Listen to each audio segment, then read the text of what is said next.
And so welcome, children. I'm sorry I can't see you today, but I'm glad that you can see me. And if you're looking at me, you might be wondering, why is Pastor wearing a white robe? You guys been wearing that too? Yeah. This is called an alb, this white robe here, and it's meant to be a symbol of my baptism. You know how like when babies come up and get baptized, sometimes they're wearing a white gown? And so some pastors, when they lead worship, they wear a white robe to remind them of baptism. But honestly, that's not why I'm wearing this today. You see, people may have noticed that I came into worship late. I came in after the prelude was over, and the reason it happened was I was in the sacristy, and I was trying to put on my mic, and I dropped the mic, and I bent down to pick it up, and I ripped my pants. Don't tell anyone. Don't tell them, okay? And I didn't want anyone to see my underwear, because that'd be embarrassing, right?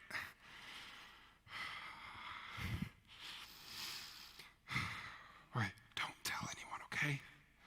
Now, I didn't know what to do, so I figured this would hide it, okay?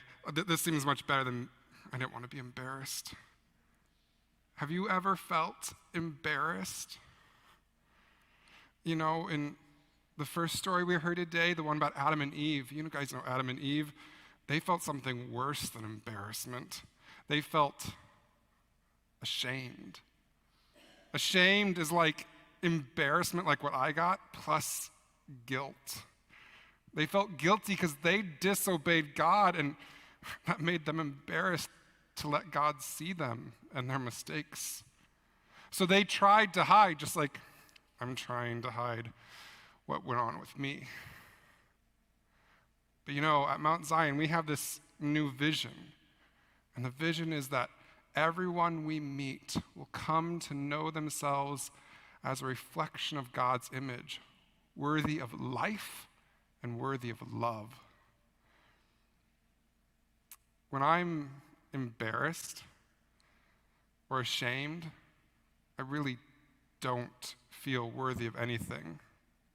I mean, you've probably guessed by now that I didn't actually rip my pants, but I have definitely ripped my pants in public places before, and let me tell you, I just want to hide. I'm afraid that people are going to look at me, and they're going to either give me those stares, you know, those stares they give you when you've done something wrong or you're just not right, or they're going to talk behind my back. I'm afraid that people are going to stop loving me. But you know what? When Adam and Eve messed up, God continued loving them, right? It doesn't mean that there weren't consequences for their mistakes. They did some bad things, and there had to be something to address it. But they didn't need to be afraid that they would lose God's love. In fact, God wanted them to know how much they were loved, that later in the story, God makes clothes for them so that they feel more comfortable and safe. I mean, wouldn't that be nice when you tear your pants if someone would get you a new pair of pants to put on, or at least, like a towel or something?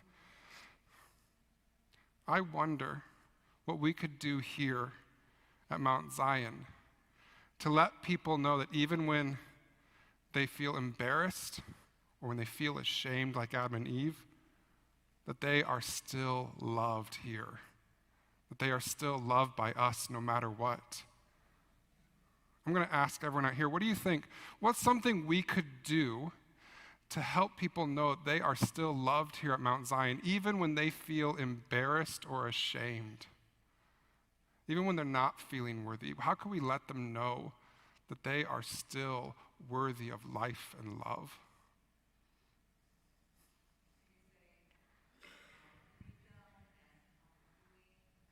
Just saying hello, just going up to them and showing them with your presence that, hey, I still want to be a part of your life. Yeah, that's big.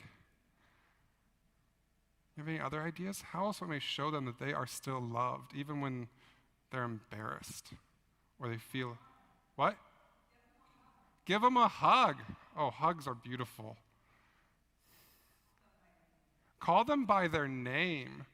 You know, one way we show people that we love them is showing them that we actually know them. That hey, we don't just say, hey, you. We say, hey, John, how are you doing?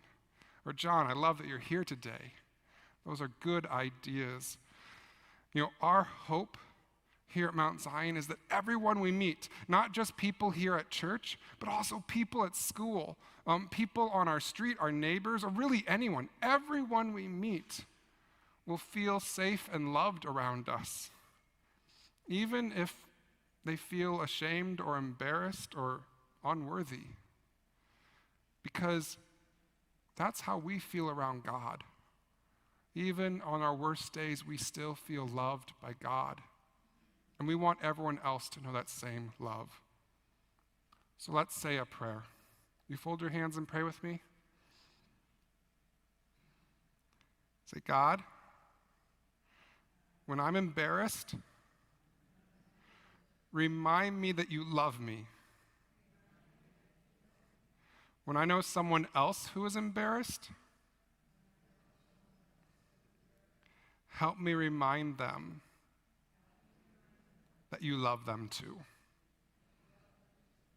Amen.